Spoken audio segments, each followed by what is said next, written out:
Haya.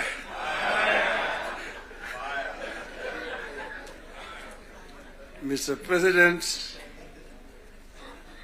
Deputy President, honorable members of Parliament, hamjambo.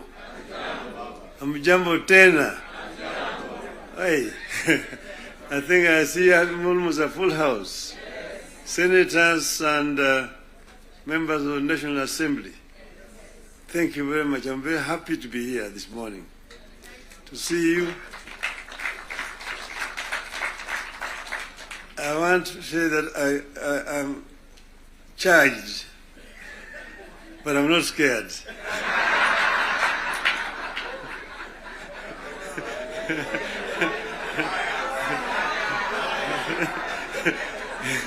You know, I've been a member of Parliament for this constituency for 20 years. And I used to meet with members of Parliament. I was a Prime Minister. And every Wednesday was a Prime Minister's question time in Parliament. And I used to be harassed a lot by members of Parliament. And that's why I'm not scared.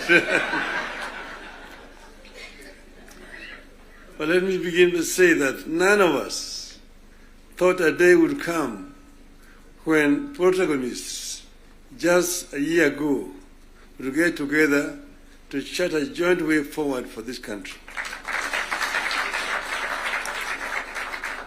How did we find ourselves together, and why are we here today? One, in life of a nation, there comes a time when danger knocks on the door. It happened in the US during the Civil War that threatened to dismember the USA as we know it today. There's a region today referred to as former Yugoslavia. Yugoslavia existed as a country between 1918 and 1992. Then it fell apart into several countries, including Croatia, Montenegro, Serbia, Slovenia, Bosnia, and Macedonia. The former president of Yugoslavia, the late General Josip Broz Tito, used to say jokingly that I am the glue that is holding this fragile nation called Yugoslavia together. And if I depart, it may disintegrate in several small nations. And true to his prophecy, that's happened today. There's no Yugoslavia. Closer to home here next door is Somalia. In 1991, we were here when Siad Barre was forced to run out into exile where he died. Look at Somalia today. So there are several examples that exist around the world. As leaders, we are supposed to scan the horizon, spot the danger, and act to subvert that danger. In 2024, that last year, we understood that the dark clouds that were gathering over Kenya could have been exciting, but they could also mark the end of Kenya. We decided that it is better to have an imperfect country that is struggling to mend its ways than to have a collapsed one.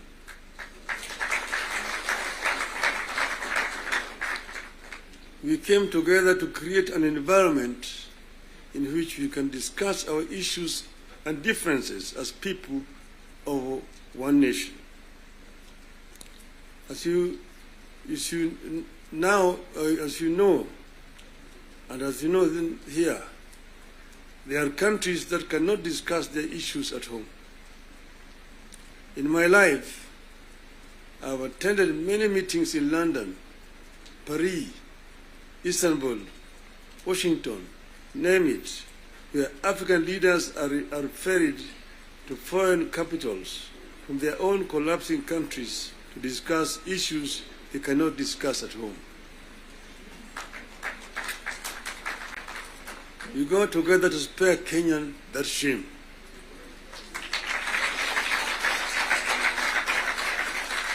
Our object was and remains one, as one U.S. Senator called it, our country, our whole country, and nothing but our country. Having stabilized the nation, how have we performed in the intervening periods? How do we do better? How do we move forward in a way that respects the people of Kenya and that shows that we are alive to the circumstances that triggered our coming together and that we are acting on them? That is our object today. And that's why we are here today. We met and decided that we needed to have, for the first time, a joint parliamentary group meeting. We could now discuss with our members of parliament. It's over 2 months ago, I had an opportunity to discuss in this very same place here with the members of the executive. They came here and actually came with the blueprint of the performance, what they had done up to that time, and what they were intended to continue doing going forward. And I was very candid with them in my discussions with them. And I told them where I thought they were not doing right and what I thought they should be doing rightly. So as always, I'm always very candid indeed. Today I'm meeting the members of the legislature. As you know, we have got 3 very important institutions: the executive, the legislature, the judiciary. And I'm hoping that in not very far away from today, I will have opportunity to talk to the judiciary as well. So I'm going to be very candid with you people. to talk to you as a former member of parliament. Yes, the leader, Kimani Ichung'wah, referred to the Constitution and told me the issues like NGF and and Senate oversight in the counties is in the Constitution. I want him to cite to me the section of that Constitution that he's referring to. Because as you know, I was very involved with the Constitution, making Constitution of this country. And at another time, I would want to bring Professor Yashpal Gai, who was the leader of that Constitution making. And we went through very many issues. We had committees in the Bomas of Kenya dealing with various segments of that Constitution. The executive was one. Legislature is another one. Judiciary is another one. Devolution, other committee. The devolution was very contentious because we had very many people who did not want the devolution because of what had happened at independence. As you know, we started with the devolved system government, Majimbo. The foundation of Majimbo was actually contentious because it was ethnic-based.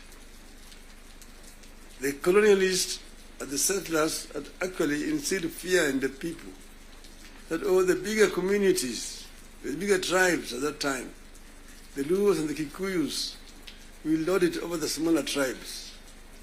And thus the smaller tribes need to safeguard themselves by creating regions and powers so that they can be able to be protected.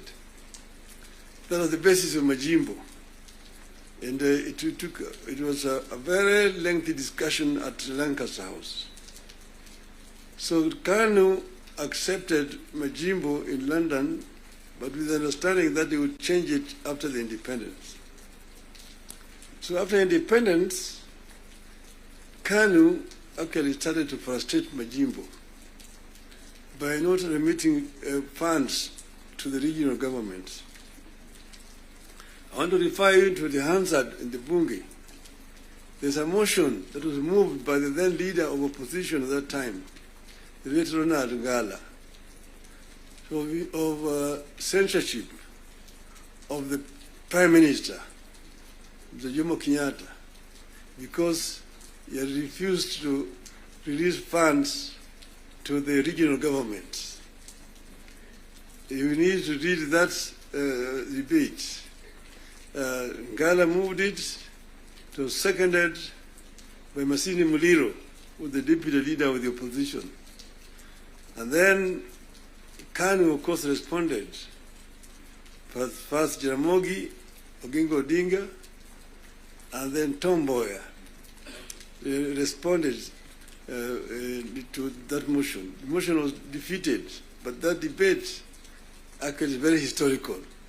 And I want to refer you to it. Go and read what it said. Eventually, KANU, of course, had to fold up and dissolve, and then eventually Majimbo was also dissolved through a constitutional amendment. And then what happened was what? They created a Ministry of Local Government, which was given a lot of powers, Ministry of Local Government. So the Minister of Local Government became an executive minister, just like a Minister for Finance under that constitution at that time.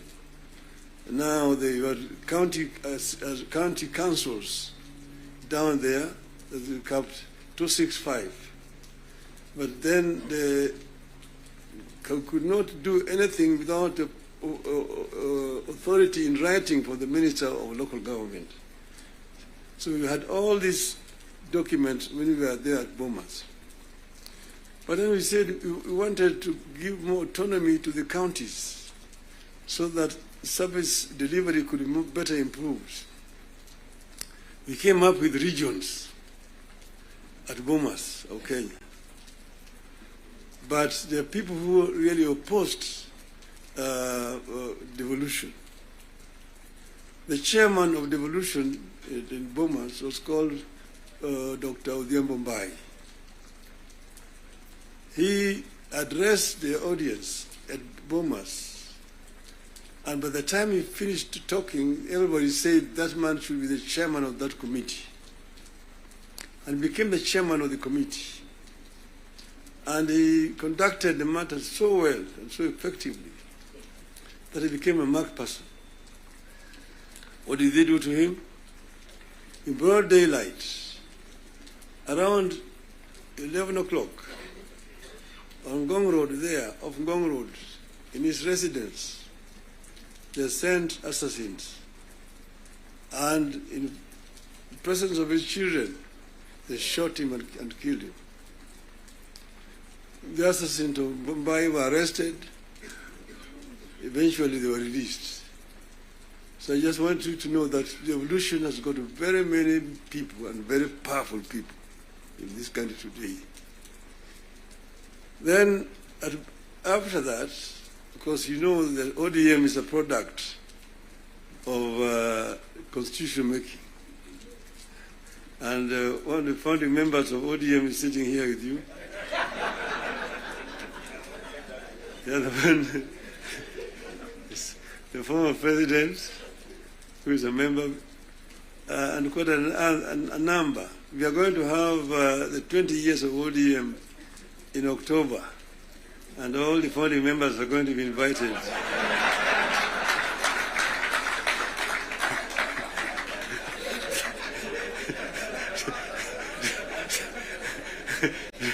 To come and attend. Now, you see, we said that we give clear, responsibilities. The executive, the legislature, and the judiciary. And the legislature is supposed to make laws that the executive uses to run the country. And the judiciary is then there to ensure that in implementation of these laws, the executive is not overreaching or violating the law of the Constitution. But then, so the work of Parliament is representation, legislation, and oversight. Very clear, it's written there in the Constitution.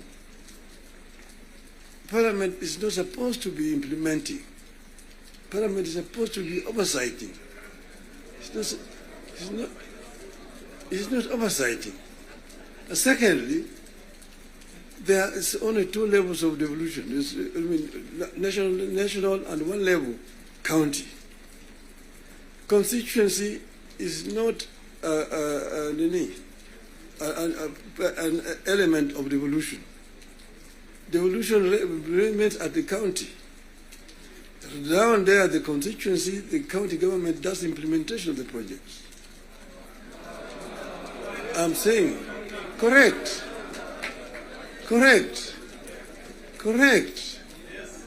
Down at the constituency, it's the county government.